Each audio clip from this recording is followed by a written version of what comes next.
तो दोस्तों आपको याद होगा पिछले वीडियो में जो है हमने वो रूलिंग प्लैनेट की मदद से घटना के समय निर्धारण के बारे में जो है वो पढ़ा था। और मैंने रूलिंग प्लैनेट की मदद से जो है आपको सॉफ्टवेयर की मदद से लास्ट में जो है वो घटना किस दिन होगी वो चीज़ भी जो है मैंने आपको निकाल के बताई थी। आज के वीडियो में जो है उसी से हमें थोड़ा सा आगे बढ़ना है। हमें ये देखना है कि रूलिंग प्लैनेट तो ठीक है, लेकिन जातक की कुंडली से जातक के किसी प्रश्न का उत्तर देना और टाइमिंग ऑफ इवेंट मतलब घटना के समय का निर्धारण करना वो हम कैसे करेंगे। ठीक है, तो अब इसके लिए ना जो है हमें सबसे पहले जो है वो ज़रूरत होती है वो होती है एक बार 4 फोल्ड सिग्निफिकेटर्स को समझने की। क्या होते हैं ये 4 फोल्ड सिग्निफिकेटर्स? हर एक भाव के जो कार्येश ग्रह होते हैं वो हम 4 फोल्ड सिग्निफिकेटर की मदद से जो है वो निकालते हैं। ठीक है, L1 होता है भाव में स्थित ग्रह के नक्षत्र में स्थित ग्रह, L2 होता है भाव में स्थित ग्रह, L3 होता है भाव स्वामी ग्रह के नक्षत्र में स्थित ग्रह और L4 होता है भाव स्वामी ग्रह।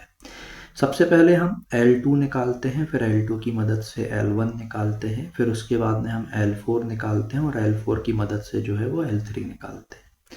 तो सबसे पहले जो है मान लीजिए जैसे मैंने L4 निकाला, L4 की मदद से फिर मैं L3 निकालूंगा, फिर मैं L2 निकालूंगा और L2 की मदद से जो है मैं L1 निकालूंगा। कैसे भी आप कर सकते हैं, L2 की मदद से L1 निकालिए, फिर L4 की मदद से L3 निकालिए। मैं जो है पहले L4 निकालता हूँ। तो पहला भाव, ये मेरी भाव चलित कुंडली है, पहले भाव का जो स्वामी है वो वीनस है, दूसरे भाव का स्वामी जो है वो मार्स है, तीसरे भाव का स्वामी जो है वो जुपिटर है, चौथे भाव का स्वामी जो है यहाँ पर अगर आप देखेंगे तो वो सैटर्न है। अभी मैं आपको ये 4 का ही जो है वो समझाता हूँ, अच्छे से आप जो है समझिएगा, मेरे साथ वीडियो में जो है आप बने रहिएगा। ठीक है, अब इसके बाद में क्या होता है दोस्तों कि अब हमें L3 निकालना है। L3 क्या है? भाव स्वामी ग्रह के नक्षत्र में स्थित ग्रह। भाव स्वामी ग्रह क्या है? वीनस। तो मुझे ये देखना है, ये जो मेरी टेबल दी हुई है यहाँ पर है ना, ये मेरी राशि कुंडली है, ये मेरी केपी की भावचलित कुंडली है। ये 1 से लेके 12 भाव तक के राशि लॉर्ड, स्टार लॉर्ड, सब लॉर्ड और सब लॉर्ड दिए हुए हैं। ऐसे ही ये सूर्य से लेके केतु तक के जो प्लैनेट्स हैं उनके राशि लॉर्ड, स्टार लॉर्ड, सब लॉर्ड और सब लॉर्ड जो है यहाँ पर दिए हुए हैं। मुझे ये देखना है कि वीनस के नक्षत्र में कौन कौन से ग्रह हैं, यहाँ पर मुझे जो है चेक करना है। बहुत अच्छे से जो है हमें यहाँ पर समझना है, पूरा जो मेरा फोकस है वो यहाँ पर रहेगा। तो वीनस के नक्षत्र में जुपिटर है और वीनस भी है, जुपिटर है और वीनस भी है। फिर मार्स, यहाँ पर मैं देखूंगा मार्स के नक्षत्र में कौन है? केतु है। फिर जुपिटर, जुपिटर के नक्षत्र में अगर आप देखेंगे दोस्तों यहाँ पर बहुत अच्छे से देखिए, ऐसे जुपिटर के नक्षत्र में कोई भी ग्रह नहीं है। सैटर्न के नक्षत्र में मरकरी है और अगर हम आगे जाएंगे तो और कोई नहीं है। तो ये मरकरी जो है वो सैटर्न के नक्षत्र में है। ठीक है, इसी तरह से अगर हम 5वें वाले भाव पे जाते हैं तो 5वें भाव पे जो है वो जुपिटर की राशि पड़ती है और हम देख चुके हैं कि जुपिटर के नक्षत्र में कोई और ग्रह नहीं है। इस तरह से जो है दोस्तों हम ये टेबल में जो है हम एंट्रीज करते हैं। ठीक है, अब इसके बाद में L2 मतलब कि भाव में स्थित ग्रह, मैं अभी आपको बस ये करके एक बार बता रहा हूँ ताकि ये रिवीजन जो है मेरा मतलब हमारा जो रिवीजन है वो एक बार हो जाए। तीसरे भाव में देखिए, पहले और दूसरे भाव में तो कोई ग्रह नहीं है, सॉरी यहाँ से देखना था है ना, पहले भाव में कोई ग्रह नहीं है, दूसरे भाव में जो है वो राहु स्थित है। अब हम देखेंगे राहु के नक्षत्र में कौन से ग्रह स्थित हैं, तो हम यहाँ पर देखेंगे राहु के नक्षत्र में कोई भी ग्रह स्थित नहीं है। फिर इसके बाद में तीसरे भाव में जो है वो शनि स्थित है और हमें पता है कि शनि के नक्षत्र में जो है वो मरकरी स्थित है, यहाँ से हमें ये चीज़ जो है वो पता है। चौथे भाव में कोई भी ग्रह नहीं है दोस्तों, पांचवें भाव में भी कोई भी ग्रह नहीं है, तो ये जो है मेरे इस तरह से जो है ये वैकेंट हो जाएंगे, है ना। इसके बाद में मैं आपको छठवें भाव का भी थोड़ा सा बता देता हूँ। छठवें भाव में जो है दोस्तों, ये मेरी राशि जो है यहाँ पर है ना, यहाँ नहीं, यहाँ पर ये जो मेरी राशि आ रही है यहाँ पर, ये मार्स की आ रही है। मार्स के लिए मैं पहले देख चुका हूँ केतु। एक बार और अगर आपको बताऊं तो यहाँ पर हमें चेक करना है कि कौन सा ग्रह मार्स के नक्षत्र में है। केतु जो है वो मार्स के नक्षत्र में जो है वो स्थित है, ठीक है। यहाँ पर ग्रह बैठा है चंद्रमा, तो छठवें भाव में चंद्रमा को हम लिखेंगे। अब हम देखेंगे चंद्रमा के नक्षत्र में कौन कौन से ग्रह स्थित है। चंद्रमा के नक्षत्र में मंगल है और शनि है, मून और सैटर्न, ठीक है। तो इस तरह से दोस्तों क्या है, ये हमारी पूरी जो है 4 फोल्ड सिग्निफिकेटर की टेबल जो है ये भरती है। इसका यूज़ क्या होता है, अगर मुझे छठवें भाव के परिणाम चाहिए हैं तो सबसे प्रबलता से जो है चंद्रमा और शनि जो है मुझे छठवें भाव के परिणाम देंगे। अगर मुझे पांचवें भाव के परिणाम चाहिए हैं तो सबसे प्रबलता से जो है वो जुपिटर मुझे पांचवें भाव के जो है वो परिणाम देगा सबसे प्रबलता से, क्योंकि अब ये इकलौता ही सिग्निफिकेटर है। अगर हम देखें यहाँ पर तो चौथे भाव के लिए मरकरी जो है वो भी परिणाम दे रहा है, ठीक है। और इसी के साथ में तीसरे भाव के लिए भी क्या है, मरकरी जो है वो परिणाम दे रहा है। तो सबसे प्रबलता से मरकरी की अगर हम बात करेंगे तो मरकरी चौथे भाव की जगह जो है वो तीसरे भाव के रिजल्ट ज़्यादा प्रबलता से देगा। अगर मरकरी हमें दिख रहा है और अगर हम एजुकेशन की बात कर रहे हैं तो वो 4th हाउस एजुकेशन की जगह जो है निगेशन ऑफ 4th हाउस पे जो है वो ज़्यादा काम करेगा। ये जो है यूज़ होता है दोस्तों। तो इस यूज़ के हिसाब से जो है ये पूरी टेबल जो है बना के रखी है मैंने, ये आप देख सकते हैं यहाँ पर, है ना। तो ये 4 फोल्ड सिग्निफिकेटर का क्या है ना, एक छोटा सा जो है यहाँ पर इंट्रो जरूरी था, ठीक है। तो इस तरह से क्या करते हैं हम, किसी भी कुंडली में जो है ये 4 फोल्ड सिग्निफिकेटर जो है, जिसे हम भाव कारक तत्व कहते हैं, वो जो है हम निकालते हैं। भाव कारक तत्व, भाव के लिए कौन से ग्रह हैं, सबसे प्रबलता से ये परिणाम देंगे, उससे कम प्रबलता से ये परिणाम देंगे, L2 फिर L3 और फिर L4। तो किसी भी भाव के लिए सबसे ज़्यादा प्रबलता से मुझे L1 परिणाम देगा, उससे कम से देगा L2, उससे कम से जो है वो देगा L3 और सबसे कम से जो वो देगा L4। ये चीज़ जो है वो हमको जो है अच्छे से ध्यान रखनी है ना। ये इसलिए मैंने शुरू में ही बता दिया क्योंकि आगे जो है अभी हमें इसको अच्छे से यूज़ करना है, ठीक है। अब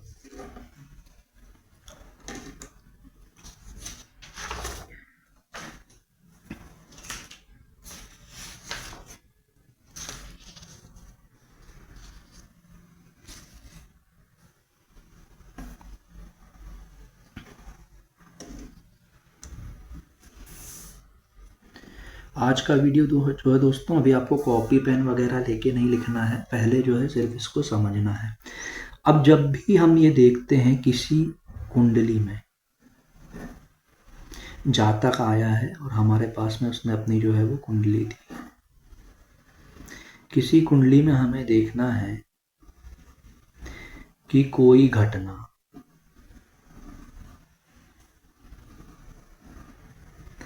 घटित होगी या नहीं होगी, ये जो है हमें चेक करना है, ठीक है। अब यहां पर क्या होता है दोस्तों कि सबसे पहले हमें चेक करना पड़ता है, सबसे पहले उस घटना के प्रॉमिस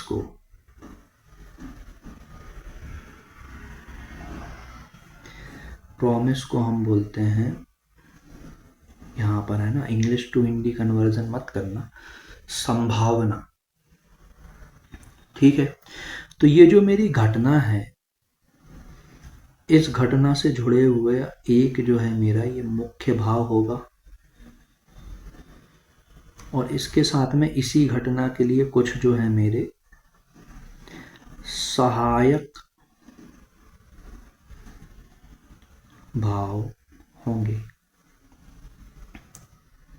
ठीक है, तो घटना जो है मेरी, ये घटना है, घटना का एक मुख्य भाव है।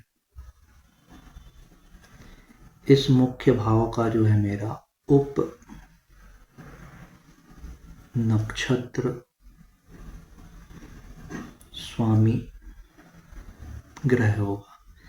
ये भाव का उप नक्षत्र स्वामी ग्रह जो है, इसे हम बोलते हैं कस्पल सबलॉर्ड। तो यदि ये कस्पल सबलॉर्ड मुख्य भाव या सहायक भाव है ना, ये भावों एक्चुअली मुख्य भाव या सहायक भावों में से किन्हीं भी एक को मतलब कि भाव को या सभी को सूचित कर दे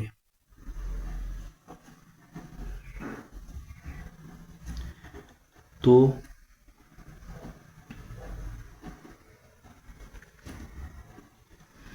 उपरोक्त घटना घटित होगी। ये चीज जो है हमें ध्यान रखनी है। ये जो मैंने इतना धीरे धीरे लिखा ना, इसको जो है अब मैं आपको समझाता हूँ। जैसे कि सेवंथ कस्पल सबलॉर्ड, अगर मैं बात करता हूँ विवाह के बारे में, विवाह का जो मेरा मुख्य भाव होता है वो होता है 7वां, और जो विवाह के लिए मेरे जो सहायक भाव होते हैं वो होते हैं 2 और 11। तो सेवंथ कस्पल सबलॉर्ड यदि 7, 2 या 11 में से कोई भी भाव को यदि सूचित कर दे तो हम ये बोल सकते हैं कि जातक का जो है वो विवाह होगा। यदि फिफ्थ कस्पल सबलॉर्ड जो है ये 5वें भाव का उपनक्षत्र स्वामी, 5वां भाव जो कि मुख्य भाव है संतान प्राप्ति के लिए, 2 और 11 इनमें से कोई भी भाव या सभी भाव या 2 भाव या 1 भाव सूचित कर दे तो संतान प्राप्ति होगी। यदि जो है 6वें भाव का उप नक्षत्र स्वामी जो है वो 6 या फिर 2, 11, 10 ऐसे 2, 6, 10, 11 असल में अपन बोलते हैं, तो नौकरी का प्रॉमिस है, नौकरी करेगा जातक। ये चीज जो है एकदम यहां पर जो है हमें क्रिस्टल क्लियर हो जाती है।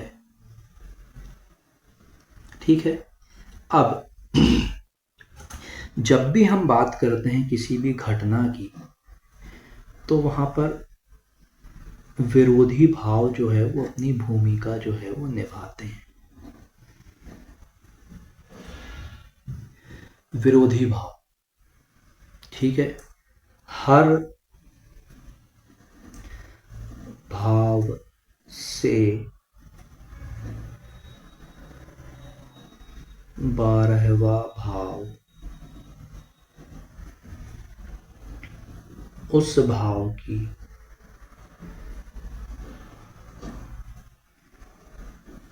हानि, भाव की हानि और भाव में परिवर्तन करता है। चेंज है ना, हर भाव से 12वां भाव। इसके अलावा क्या होता है कि 8 और 12 जो हैं ये तो हमारे विरोधी भाव होते ही हैं, व्यय एवं दुख को दर्शाने वाले।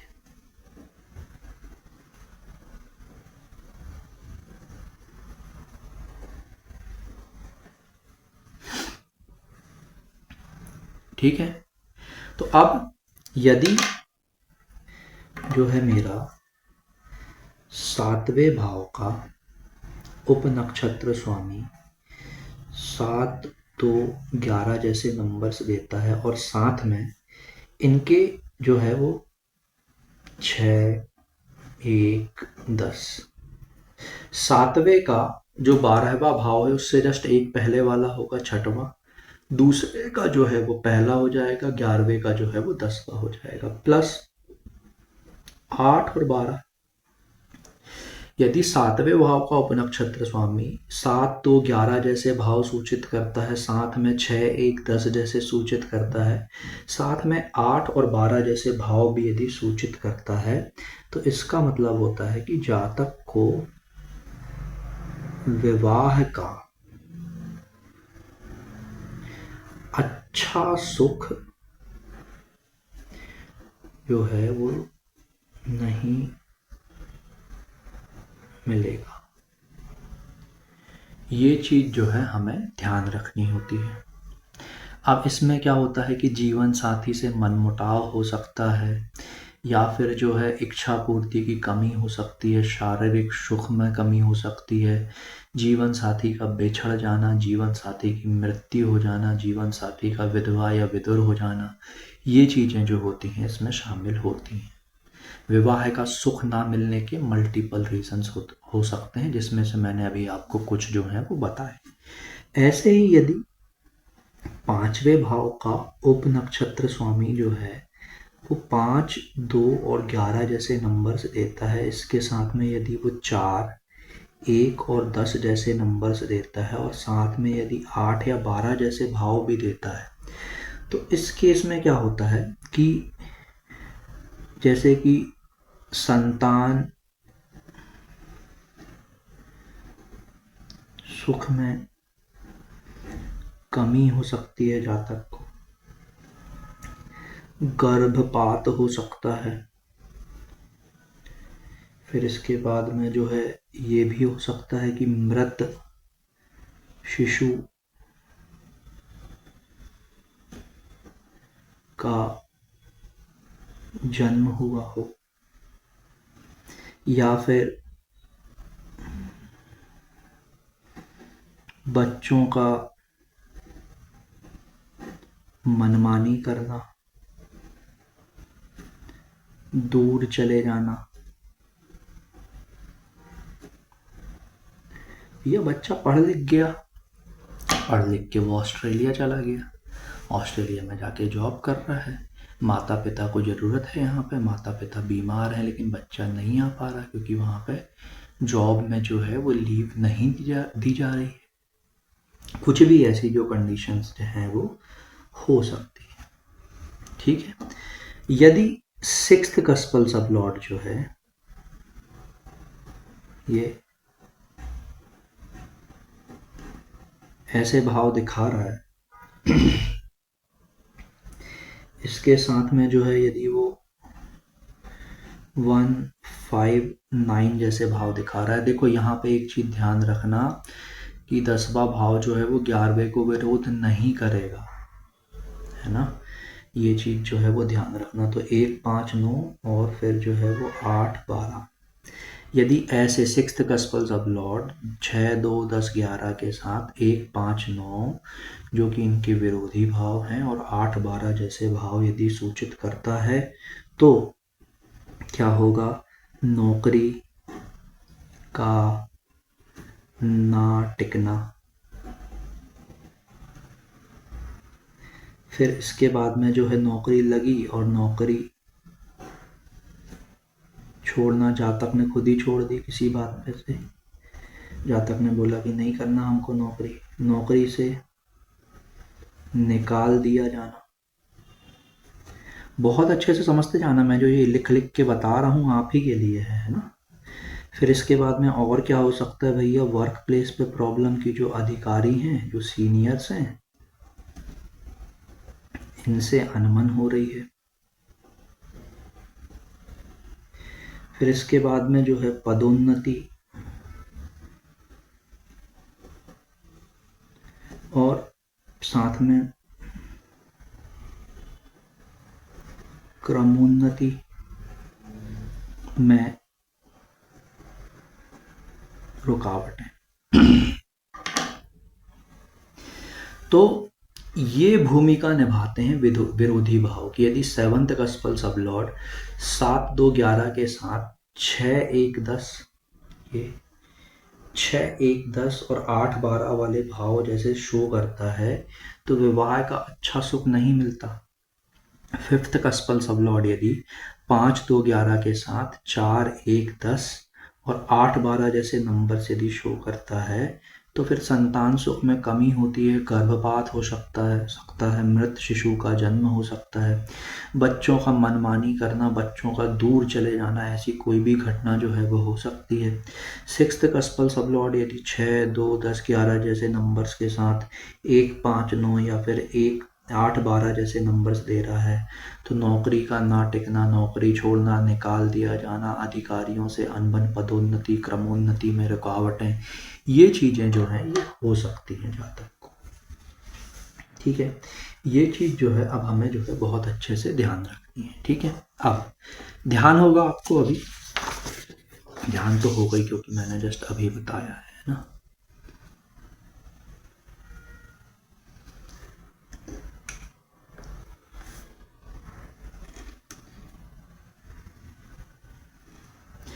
अब यहाँ पर जो है सी जो है वो है मुख्य विरोधी भाव। जैसे कि सेवंथ CSL जो है, यदि ये छठवें भाव का, सेवंथ CSL मतलब कि सातवें भाव का कस्पल सब लॉर्ड जो है, ये मेरा कोई एक ग्रह होगा। यदि ये जो मेरा ग्रह है ये छठवें भाव का एकदम प्रबल कार्येश है, सबसे ज्यादा प्रबल कार्येश ये किसका है, छठवें भाव का, तब जो है दिक्कतें शुरू होंगी। सबसे ज़्यादा समस्याएं तभी आएंगी, जो पहले मैंने समस्याएं लिखवाई थी वो विकराल रूप से इसी कंडीशंस में आएंगी। यदि जो मेरा फिफ्थ कस्पल सब लॉर्ड है, ये फिफ्थ कस्पल सब लॉर्ड भी जो है मेरा ये ग्रह ही होगा ना, उप नक्षत्र स्वामी, यदि ये मेरा 4 का प्रबल कार्येश है, तो जो मैंने पहले पीछे कंडीशंस लिखवाई थी वो बिल्कुल विकराल रूप में जो है वो आने वाली है। यदि जो मेरा सिक्स्थ कस्पल सब लॉर्ड है, ये जो मेरा ग्रह है सिक्स्थ कस्पल सब लॉर्ड, यदि ये 5वें भाव का प्रबल कार्येश है, तो फिर नौकरी में जो मैंने समस्याएं अभी लिखवाई थी वो एकदम प्रबलता से आएंगी। ठीक है, अब हम देखते हैं इसके बाद में कि काल निर्णय कैसे किया जाता है। काल निर्णय, तो यदि मान लीजिए कि सेवंथ कस्पल सब लॉर्ड जो है वो 2 7 11 7 2 11 2 7 11 जैसे भाव यदि दिखा रहा है, तो इन्हीं 2 7 और 11 को जो भी दर्शाने वाले ग्रह हैं उनकी दशा भुक्ति अंतरा में घटना होगी। यदि मैं बात करता हूं फिफ्थ कस्पल सब लॉर्ड के थ्रू संतान प्राप्ति का, 5 2 11, तो ये 5 2 और 11 को दर्शाने वाले जो मेरे ग्रह हैं, इन्हीं ग्रहों की दशा भुक्ति और अंतरा में जो है वो संतान प्राप्ति होगी। यदि सिक्स्थ कस्पल सब लॉर्ड जो है वो यदि मेरा 6 2 10, 11 जैसे भाव दिखाता है, तो इन्हीं 6, 2, 10 और 11 को दर्शाने वाले जो ग्रह हैं उनकी दशा भुक्ति अंतरा में जो है वो घटना घटित होगी। जैसे यहाँ पर अगर हम देखें तो दूसरे भाव को दर्शाने वाला राहु, केतु और मार्स, 7वें भाव को दर्शाने वाले केतु, मार्स, 11 को दर्शाने वाले मरकरी। तो इन सभी ग्रहों को हम लिख लेंगे और फिर उन्हीं ग्रहों की जो है वो दशा भुक्ति अंतरा में जो है वो घटना होनी है। अब यहाँ पर अब हम ई में आते हैं और यहाँ पर जो है हम एक उदाहरण जो है हम लेते हैं। ठीक है, अब यहाँ पर बहुत अच्छे से जो है हमें समझना है कि मान लीजिए किसी कुंडली में मैंने देखा तो 2, 7 और 11 के जो कार्येश ग्रह निकल कर आ रहे हैं, 2, 7 और 11 के जो कार्येश निकल के आ रहे हैं वो सन है, फिर इसके बाद में वो मार्स है, फिर इसके बाद में क्या है वो मरकरी है, फिर इसके बाद में क्या है वो जुपिटर है और उसके बाद में फिर जो है वो केतु है। ठीक है, अब एक चीज जो है हमें यहाँ पर जो है ध्यान रखनी है कि जब भी हम किसी जातक की कुंडली देख रहे होंगे तो हमें ये देखना होगा कि जो वर्तमान में जो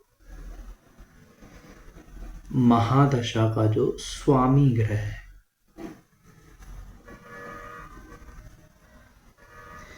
वर्तमान महादशा का कोई एक स्वामी ग्रह होगा और जिस घटना की हम बात कर रहे हैं उस घटना के कुछ पॉजिटिव भाव होंगे और उस घटना के कुछ नेगेटिव भाव होंगे।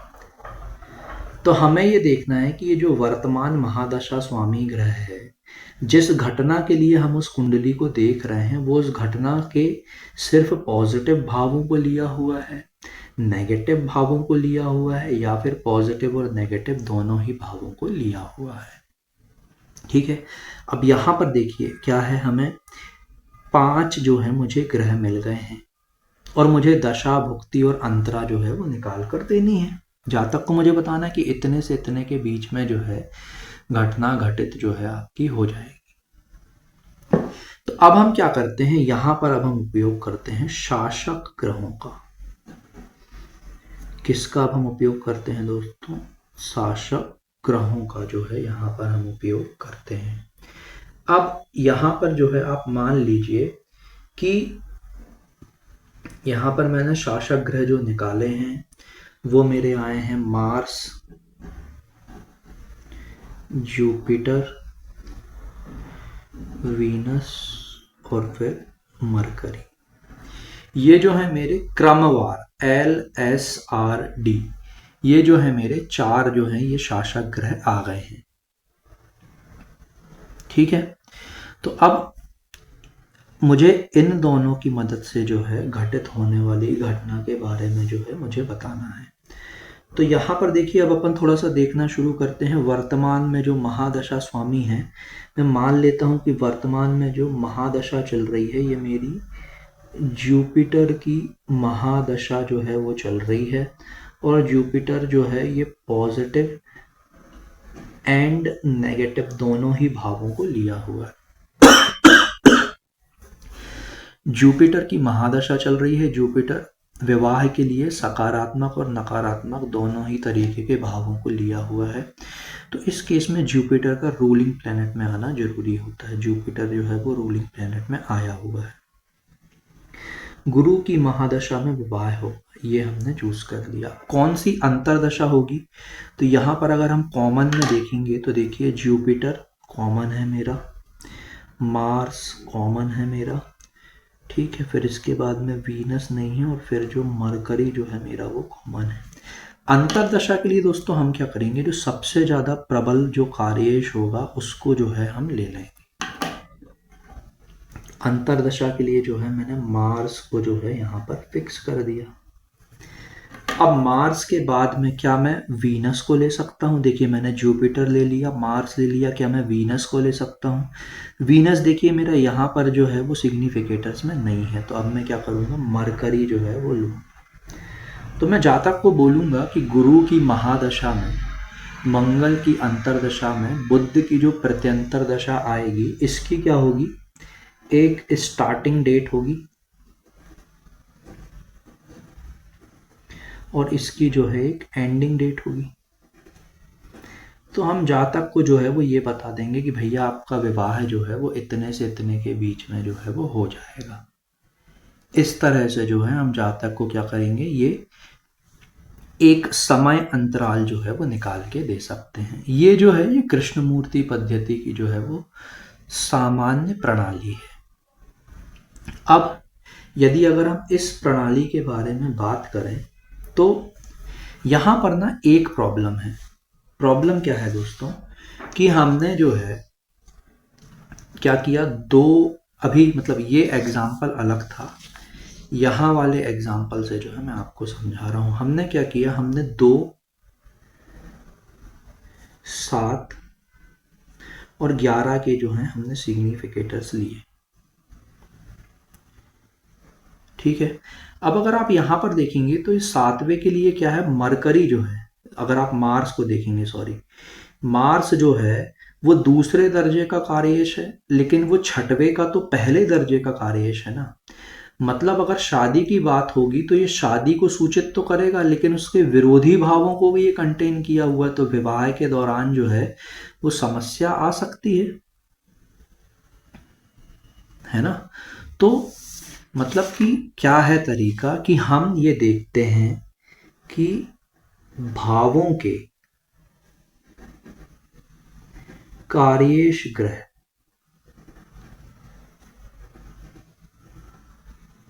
ये हम निकालते हैं। हमें क्या करना चाहिए कि इसके स्थान पर ग्रहों के कार्येश भाव निकालना चाहिए।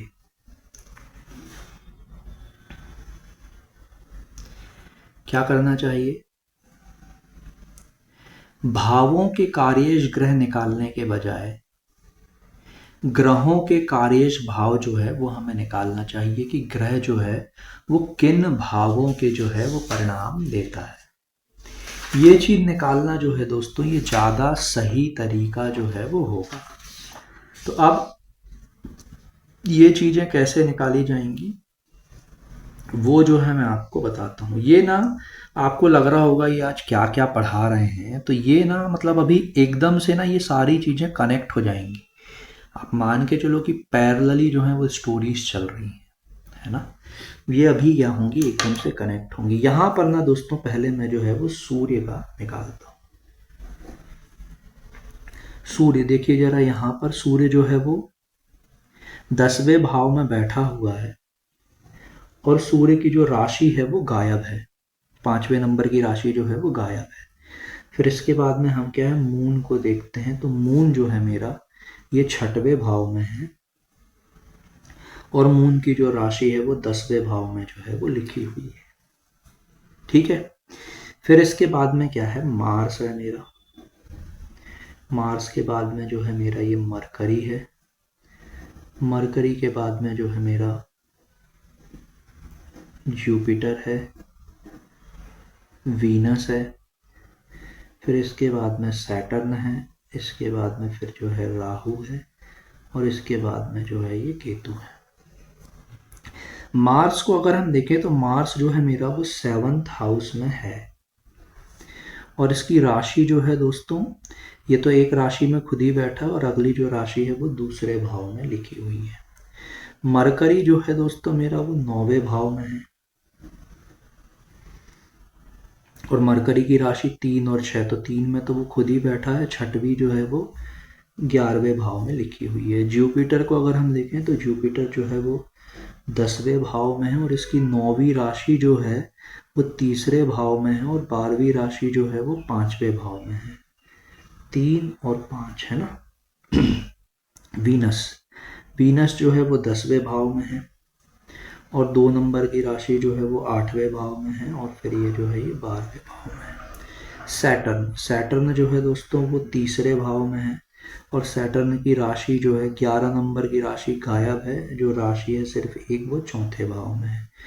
राहु जो है वो बैठा हुआ है कहाँ पर, 2रे भाव में। केतु जो है वो बैठा हुआ है 8वें भाव में। अब राहु जो है वो जुपिटर की राशि में है, तो जुपिटर के जो कारक तत्व हैं क्या हैं, 10, 3 और 5, वो आ जाएंगे राहु के पास में। ठीक है, फिर इसके बाद में जो है, क्या राहु पर दृष्टि आ रही है किसी भी ग्रह की, 1, 2, 3, 4, 5, जुपिटर की ही 5वीं दृष्टि आ रही है, तो वो अपन लिख चुके हैं। 7वीं दृष्टि नहीं आ रही है, 1, 2, 3, 4, 5, 6, 7, 8 है ना। 8वीं दृष्टि जो है वो मार्स की आ रही है, तो मार्स के जो भाव हैं 7 और 2, ये भी जो है हमें लिखने पड़ेंगे। ठीक है, इसके बाद में और किसी का ऐसा नहीं हो रहा है। अब जो है हम क्या करते हैं, केतु का लेते हैं। तो केतु जो है वो 8वें भाव में बैठा है, और केतु जो है वो 3 नंबर मतलब कि मरकरी की राशि में जो है वो बैठा हुआ है। केतु के ऊपर 1, 2, 3, 4, 5, 6, 1, 2, 3, 4, 5, 6, 7, 8, 9, और किसी भी ग्रह की ऐसी जो है वो दृष्टि नहीं आ रही है ना। तो ये जो है यहाँ से 2 हम काट देंगे, क्योंकि हम एक बार पहले लिख चुके हैं। तो ये जो है ना मेरे राहु और केतु के जो है मेरे कार्येश हो गए। अब ग्रह किस तरह से जो है वो फल देता है, तो ग्रह जो है नक्षत्र ज्योतिष में कृष्णमूर्ति पद्धति में सबसे पहले जो परिणाम देता है वो अपने नक्षत्र स्वामी के देता है। सूर्य जो है वो किसके नक्षत्र में है दोस्तों, केतु के नक्षत्र में है। तो सूर्य जो है वो सबसे पहले परिणाम देगा 8, 9 और 11 के। सबसे पहले किसके परिणाम देगा, 8 के, 9 के और 11 के। इसके बाद में फिर जो है सूर्य परिणाम देगा किसके, 10 के। चंद्रमा, चंद्रमा जो है दोस्तों वो भी केतु के नक्षत्र में है, तो चंद्रमा जो है सबसे पहले परिणाम देगा 8, 9 और 11 के, और इसके बाद में जो है फिर वो परिणाम देगा 6वें और 10वें भाव के। ठीक है, इसके बाद में मार्स जो है, मार्स जो है दोस्तों वो मून के नक्षत्र में है, तो मार्स जो है मेरा वो 6 और 10 के सबसे पहले परिणाम देगा, और इसके बाद में अगर हम 7 और 2 के वो परिणाम देगा। ठीक है, मरकरी, मरकरी देखो, मरकरी जो है वो सैटर्न के नक्षत्र में है, तो मरकरी सबसे पहले जो है वो 3 और 4 के परिणाम देगा, और इसके बाद में फिर जो है वो 9 और 11 के परिणाम देगा। जुपिटर, जुपिटर जो है वो वीनस के नक्षत्र में है, तो सबसे पहले जो है जुपिटर 10, 8 और 12 के जो है वो परिणाम देगा, और इसके बाद में फिर क्या, जुपिटर जो है वो 10, 3, 5, दोबारा भी हम लिख देते हैं 10, 3 और 5 के फिर जो है वो परिणाम देगा। पहले इस वाले 10 के परिणाम जो है वो मिलेंगे। वीनस जो है, वीनस, वीनस के ही नक्षत्र में है दोस्तों। ठीक है, तो यहाँ पर वीनस जो है वो 10, 8 और 12 के ही जो है वो परिणाम देगा। ठीक है, अभी वो ग्रह यदि अपने ही नक्षत्र में हो तो हम उसके उप नक्षत्र को नक्षत्र लेते, अभी मैं वैसा नहीं बता रहा हूँ। शनि जो है वो चंद्रमा के नक्षत्र में है, तो शनि जो है वो सबसे पहले जो है वो 6 और 10 के परिणाम देगा, और इसके बाद में जो है फिर वो 3 और 4 के जो है वो परिणाम देगा। राहु जो है, राहु जो है वो केतु के नक्षत्र में है, तो राहु सबसे पहले जो है वो 8, 9 और 11 के परिणाम देगा। इसके बाद में फिर वो 2, 10, 3, 5, 7, 2, 10, 3, 5 और 7 इन सभी के जो है वो परिणाम देगा। केतु जो है वो मंगल के नक्षत्र में है, तो सबसे पहले वो जो है 7 और 2 के परिणाम देगा, और उसके बाद में फिर जो है वो अपने परिणाम देगा 8, 9 और 11। तो इस तरह से जो है हमें ये पता चला कि ग्रह जो है वो किस तरह के परिणाम दे सकते हैं। अब अगर आप यहाँ पर देखो तो मार्स जो है वो 7 और 2 सिग्निफाई तो कर रहा है, लेकिन अगर हम एक्चुअल में जाएं तो ये शादी कराने के बजाय शादी तोड़वाने के लिए जो है वो ज़्यादा प्रबल है। क्यों, क्योंकि वो 7, 2 की जगह 6 और 10 का ज़्यादा प्रबल जो है वो कार्येश है। ठीक है, तो इस तरह से जो है चीज़ें जो है काम करती हैं। ठीक, तो इसको जो है ना अब हम एक दूसरे उदाहरण के माध्यम से जो है वो समझते हैं। ठीक है, तो यही जो है हम ले लेते हैं।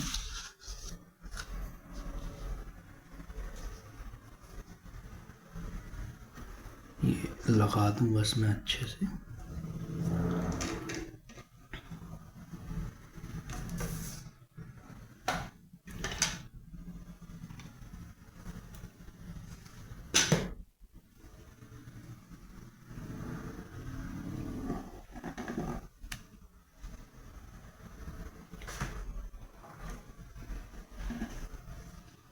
ये दोस्तों मैंने एक कुंडली बनाई है। ये वृषभ लग्न की कुंडली है। 2 3 4 5 6 7 8 9 10 11 12 और फिर ये 1। इस तरह से जो ये है, मतलब मैंने एक कुंडली जो है बनाई हुई है। यहाँ पर सूर्य जो है वो यहाँ 15 डिग्री में जो है वो मौजूद है। इसके बाद में गुरु जो है वो यहाँ पर 9 डिग्री में मौजूद है और चंद्रमा जो है वो यहाँ पर 25 डिग्री में जो है वो मौजूद है।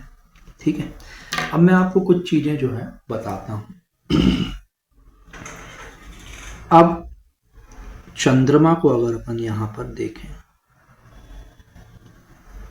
चंद्रमा जो है वो 10वें भाव में बैठा हुआ है और उसकी राशि जो है ये 3रे भाव में लिखी हुई है। तो चंद्रमा 10 और 3 का जो है वो कार्येश है। ठीक है, चंद्रमा जो है वो 11 नंबर की राशि में 25 डिग्री पे है, मतलब कि चंद्रमा जो है वो गुरु के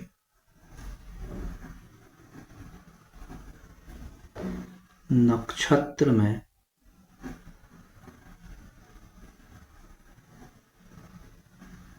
स्थित है। अब अगर मैं यहाँ पर गुरु को देखूं तो गुरु जो है वो 5वें भाव में बैठे हुए हैं।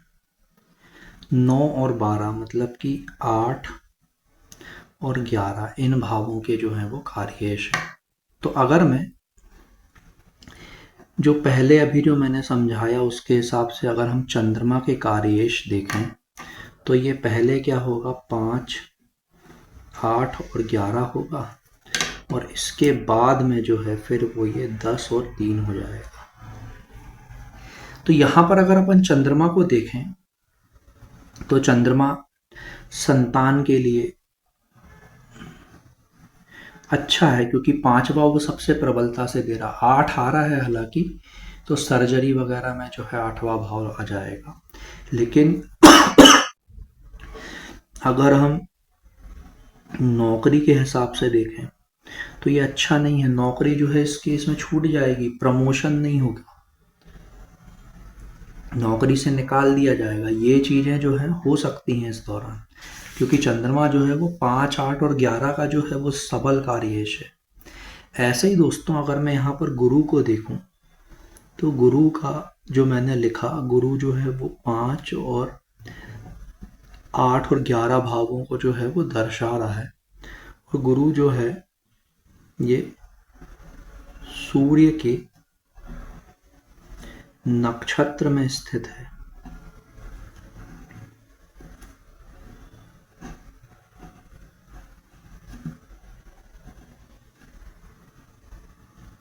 ठीक है, अगर हम सूर्य को देखें, सूर्य जो है मेरा वो पहले भाव में बैठा हुआ है और उसकी राशि जो है वो 4थे भाव में लिखी हुई है।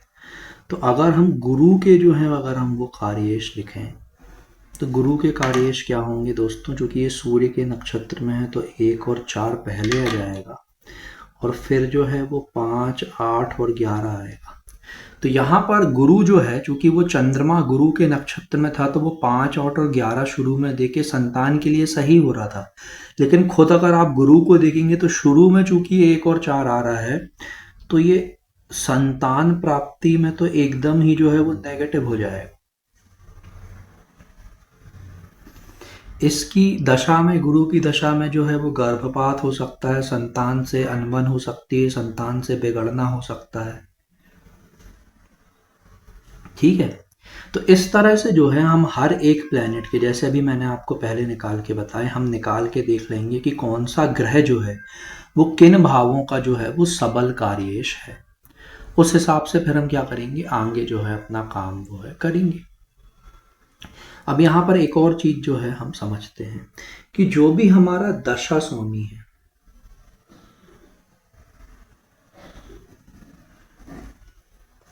इस दशा स्वामी का जो उप नक्षत्र स्वामी है, ये भी क्या होना चाहिए, उस घटना के लिए जो पॉजिटिव भाव हैं, इन भाव का सबल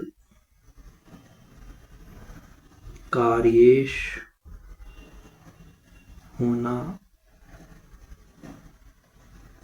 चाहिए। मैंने दशा स्वामी लिखा, मतलब ये दशा, भुक्ति, अंतरा, इन सभी पर जो है ये चीज लागू होगी। ये चीज जो है आप समझिएगा, महादशा स्वामी, अंतरदशा स्वामी, प्रत्यंतर दशा स्वामी, ये खुद तो क्या है प्रबल कार्येश हो, लेकिन इनका जो उपनक्षत्र स्वामी है वो भी क्या होना चाहिए, प्रबल कार्येश होना ही चाहिए। अब अगली चीज आती है कि हम सूक्ष्म काल निर्णय कैसे करें। सूक्ष्म काल निर्णय मतलब अभी तक तो हम दशा, भुक्ति और अंतरा जो है वो व्यक्ति को निकाल के दे रहे थे, ठीक है। तो हमारे पास में एक महादशा होती है और एक जो है हमारी अंतरदशा होती है। अभी हम महादशा और अंतरदशा के हिसाब से जो है वो चला रहे हैं, देख रहे हैं, ठीक है। तो महादशा में जो अंतरदशा होगी, मतलब ये जो है मेरा महादशा का स्पान है, ये अच्छे से समझते जाइएगा, क्रक्स यही है। अभी तक जो कुछ भी पढ़ाया हूं इस वाले वीडियो में, वो उसका क्रक्स अब मैं बताने जा रहा हूं। और इस वाली महादशा में जो है वो ये अंतरदशा आ रही है, ठीक है। ये मान लीजिए मेरी शुक्र की महादशा हो गई 20 साल की। शुक्र की महादशा में किसी एक ग्रह की जो है वो अंतरदशा आ रही है, कुछ सालों की, कुछ महीनों की ये है। मैंने बताया कि इस महादशा में, इस अंतरदशा में जो है वो काम होना है। तो इस पीरियड के दौरान जब कोई ग्रह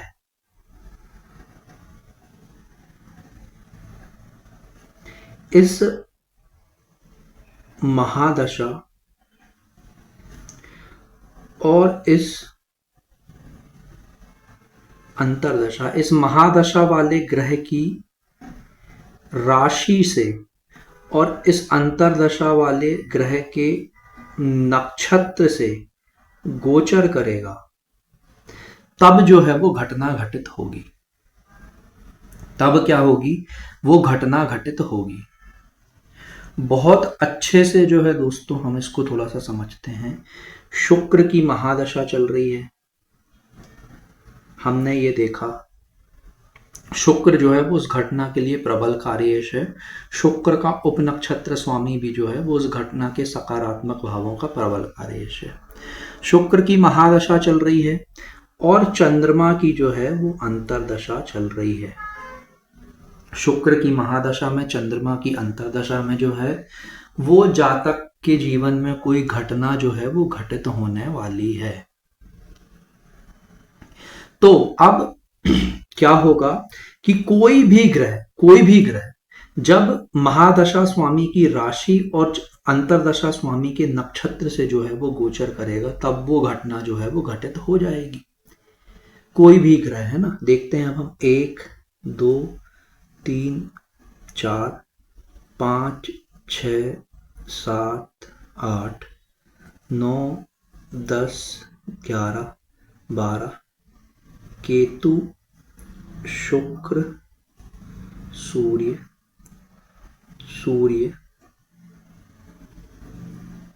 चंद्रमा, मंगल,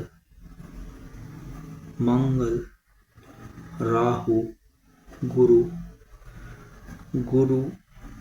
शनि, बुध, ये राशियां और ये नक्षत्र जो है मैंने लिख लिए। तो क्या होगा, जब कोई भी ग्रह शुक्र की राशि और चंद्रमा के नक्षत्र, शुक्र की राशि और चंद्रमा के नक्षत्र में गोचर करेगा। शुक्र की राशि 2 नंबर की होती है और 7 नंबर की होती है। 7 नंबर की राशि में क्या चंद्रमा का नक्षत्र है? नहीं, 2 नंबर की राशि में है। तो जब वृषभ राशि में कोई भी ग्रह जब वृषभ राशि में, देखो ये 13 डिग्री 20 मिनट, 13 डिग्री 20 मिनट, फिर ये 3 डिग्री 20 मिनट होता है, फिर यहाँ पे क्या होता है, ये 10 डिग्री होता है, फिर ये 10 डिग्री के बाद से 10 डिग्री से लेके 23 डिग्री 20 मिनट तक होता है। वृषभ राशि में जब 10 डिग्री से 23 डिग्री 20 मिनट के बीच में गोचर करेगा, तब वो घटना होगी, कोई भी ग्रह। लेकिन हम क्या करते हैं दोस्तों, ये कृष्णमूर्ति जी ने भी सजेस्ट किया, सूर्य का गोचर जो है वो लेते हैं। क्योंकि क्या होता है कि सूर्य का जो गोचर है वो किसी एक विशेष तिथि पर जो है वो उसी राशि और उसी नक्षत्र में जो है वो होता है।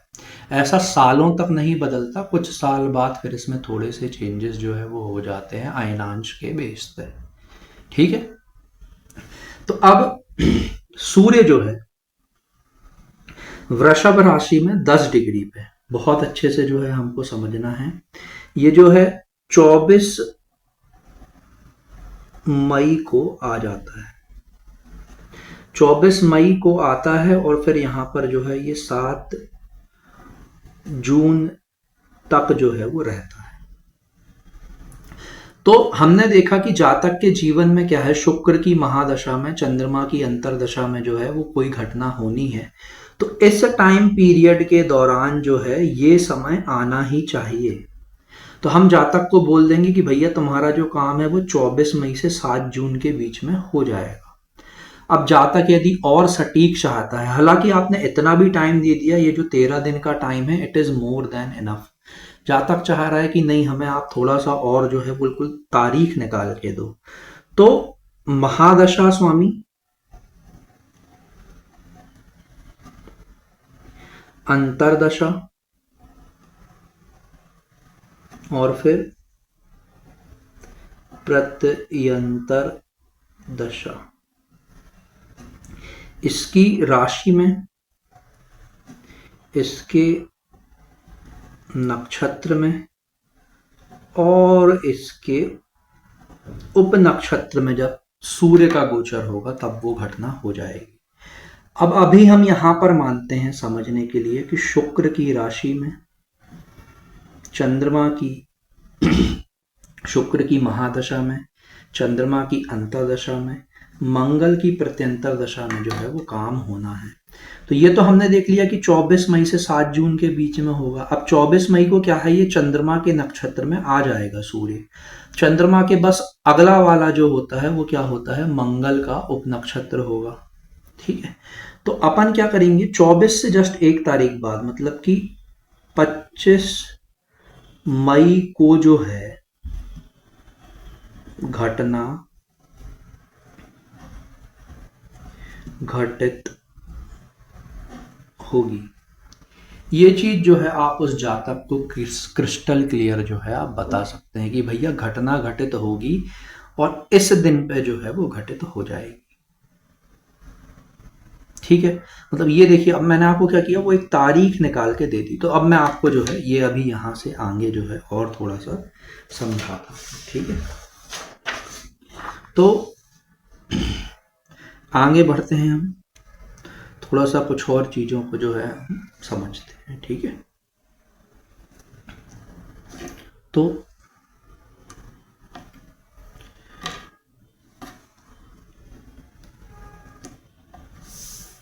हमारी घटना जो है वो किसी महादशा में होगी और किसी एक अंतरदशा में जो है वो होगी।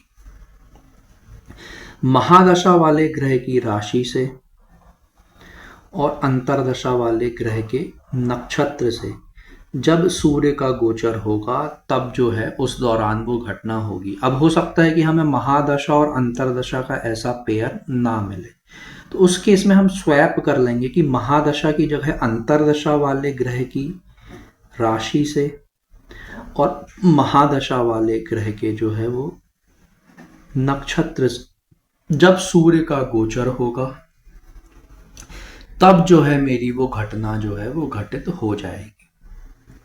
ये चीज इस तरह से हम क्या कर सकते हैं। ठीक है। अब इसमें अगला क्या आता है कि अगर हम देखें जैसे कि सूर्य की महादशा में, सूर्य की अंतरदशा, ऐसे है ना, सूर्य के लिए पूरा 9 चलेगा, फिर इसके बाद में चंद्रमा के लिए ऐसे, तो अगर हम करेंगे तो ये 9 इंटू 9 जो है ये 81 जो है हमारा होता है। इस 81 में क्या होता है, हमारे 46 ऐसे पेयर होते हैं। इन पेयर की जो है हमें जोड़ियां मिल जाती हैं।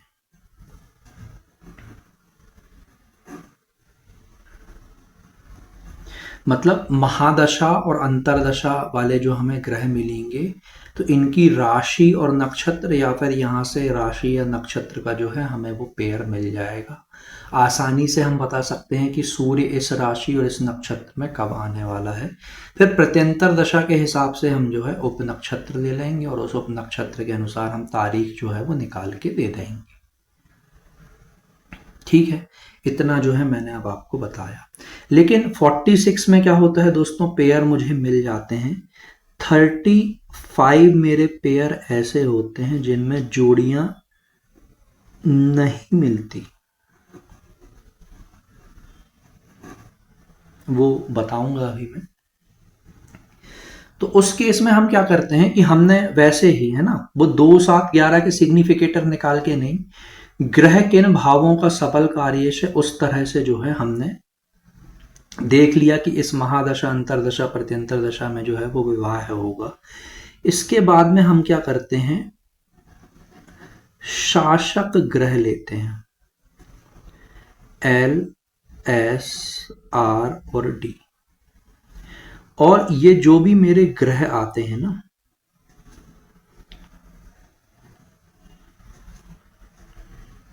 ये मेरे ग्रह होंगे। इन ग्रहों की जो राशियां होंगी, राहु और केतु के केस में ये उस जातक की जन्म कुंडली में जिस में बैठे हुए हैं वो मतलब जो है हम लेंगे यहां पर निर्धारित करते समय। रूलिंग प्लेनेट के केस में हम जब शासक ग्रह बना रहे हैं तब देख लेंगे कि राहु और केतु किस राशि में बैठे हुए हैं, तो हम वो राशियां जो हैं वो ले लेंगे। ये राशियां जो हैं हमने ले ली, एल एस आर डी जो मेरे शासक ग्रह आए। लगन का जो है मेरा राशि स्वामी, चंद्रमा का नक्षत्र स्वामी, चंद्रमा का राशि स्वामी और दिन का स्वामी, इनके हिसाब से मैंने ग्रह ले लिए। इन ग्रहों की जो राशियां होती हैं वो जो मैंने ले ली। इन राशियों में मुझे देखना है कि दशा स्वामी का नक्षत्र किन डिग्री मिनट सेकेंड्स के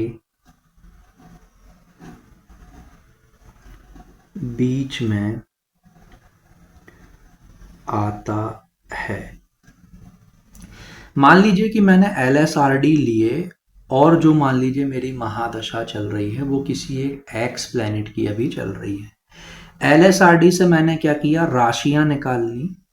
इन राशियों में अगर फिर से अगर मैं यहाँ पर अभी अगर आपको ऐसे बना के बताऊं, अब आप ये सोचोगे कि मैं बार बार बनाता हूँ ये चीज़ें, तो मैंने बना के ऐसे रखी नहीं है यार, मतलब जल्दी से बना लेते हैं ना।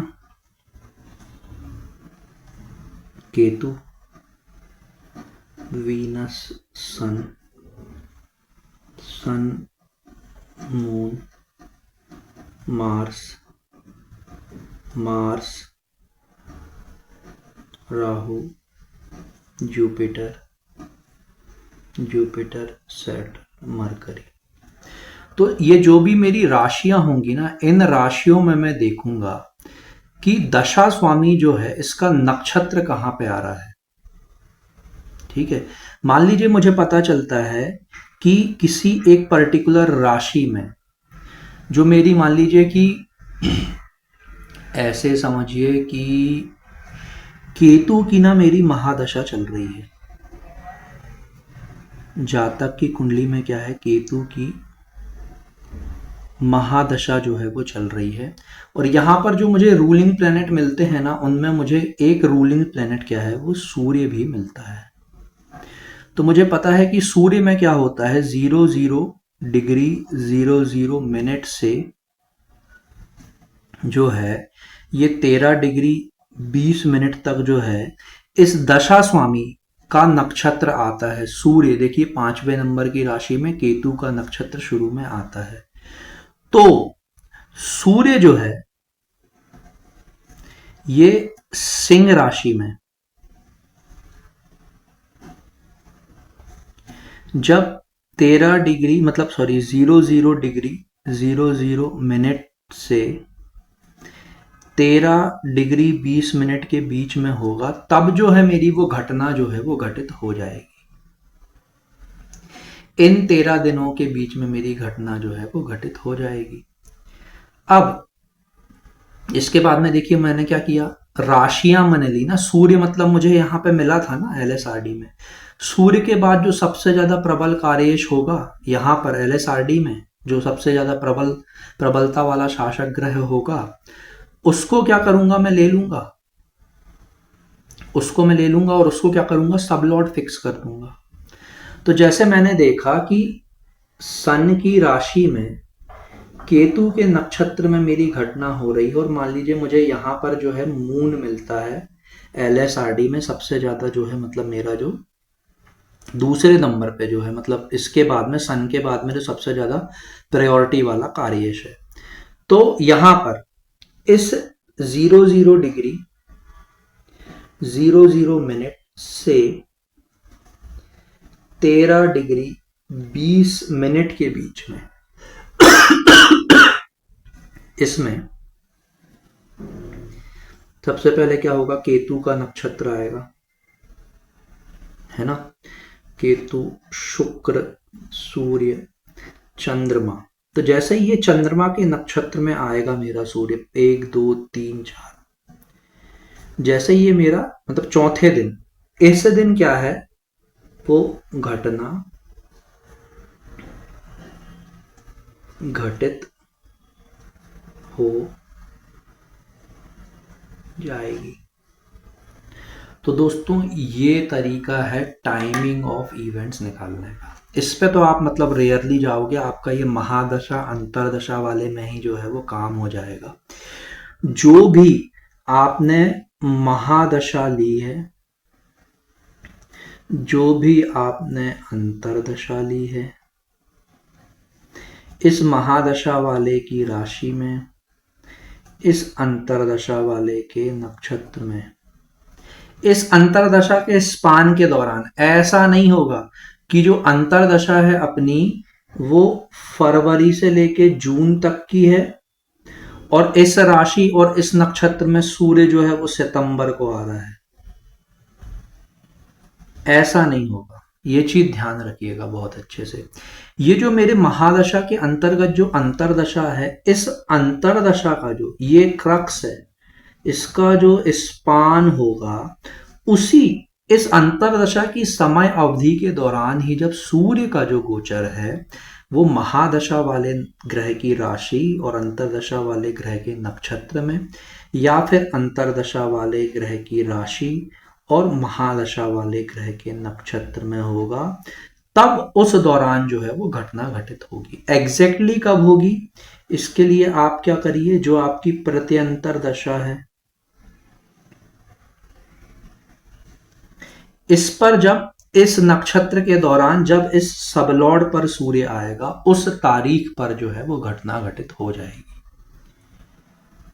ये जो है मतलब एग्जैक्ट जो है वो नियम होते हैं कृष्णमूर्ति पद्धति में घटना के समय निर्धारण के, है ना। तो इसलिए मतलब ये मैंने पूरा कवर किया दोस्तों आज, है ना। वीडियो को ना आप एक से ज़्यादा बार जो है वो देखिएगा। ये चीज़ें मैंने पढ़ी कहाँ से, तो वो जो है मैं आपको बताता हूँ। ये कृष्णमूर्ति पद्धति की जो बुक है ना सहासने सर की, इसमें ये चीज़ें जो हैं दोस्तों प्रॉपरली दी हुई हैं, ठीक है। बहुत अच्छे से जो है इसमें समझाया हुआ है। ये जो पेयर है ना, ये 81 में से 46 पेयर्स मिलते हैं, 35 पेयर नहीं मिलते हैं। तो कौन से पेयर्स मिलते हैं, और जब पेयर मिलते हैं तो सूर्य किस तारीख से किस तारीख के बीच में उस राशि और उस नक्षत्र के बीच में गोचर करता है, ये सारी चीज़ें दी हुई हैं यहाँ पर। अच्छा, इसके अलावा ना मैं आपको एक और पुस्तक आज जो है वो सजेस्ट करूँगा। ये तो पुस्तक देखिए आपके पास में होनी चाहिए, ठीक है। अब आगे मतलब जो है चीज़ों को थोड़ा और गहराई से समझने के लिए जो है ये श्री भारत शर्मा सर की पुस्तक है दोस्तों, केपी विधान। तो ये भी आप जो है खरीद लीजिएगा। ये कृष्णमूर्ति पद्धति में जो है ना वो आपके नॉलेज को एक नेक्स्ट लेवल पर ले जाने का जो है वो काम करेगी। तो ये दो पुस्तकें आपके पास में होनी ही चाहिए। ये पुस्तक कहाँ से पानी है आपको, तो व्हाट्सएप कर दीजिएगा मेरे को, तो मैं जो है आपको सर का नंबर दे दूंगा। आप सीधे जो है उन्हीं से ये पुस्तक खरीद सकते हैं, है ना। काफ़ी अच्छी किताब है। मैं प्रमोशनल वीडियोस कभी नहीं बनाता। ये किताब बहुत अच्छी है। कृष्णमूर्ति पद्धति के नियम बहुत अच्छे से समझाए गए हैं। बहुत कुछ अच्छा एडवांस चीज़ें भी दी हुई हैं। सर ने अपने अनुभव के आधार पर जो चीज़ें मतलब सीखी हैं वो भी जो है इसमें लिखी हुई हैं, है ना। तो ये दोनों पुस्तकें जो हैं आप खरीद जरूर लीजिएगा। मैंने भी आज जो आपको इतना लंबा जो पूरा बताया वो सहासने जी की पुस्तक से ही बताया। ये जो 1 घंटे जो अभी हमने चीज़ें सीखी हैं पूरी, वो इसी तरह से जो है वो दी हुई है, ठीक है। तो दोस्तों ये पूरा वीडियो था हमारा टाइमिंग ऑफ इवेंट्स, घटना के समय निर्धारण के ऊपर, जिसमें आप सीधे तारीख निकाल के जो है वो दे सकते हैं कि इस तारीख पर जो है वो घटना हो जाएगी, ठीक है। वीडियो को एक से ज़्यादा बार देखिएगा, तब जो है आपकी ये चीज़ें जो हैं वो समझ में आएंगी, ठीक है। तो दोस्तों मिलते हैं आपसे अगले किसी वीडियो में, तब तक के लिए नमस्कार।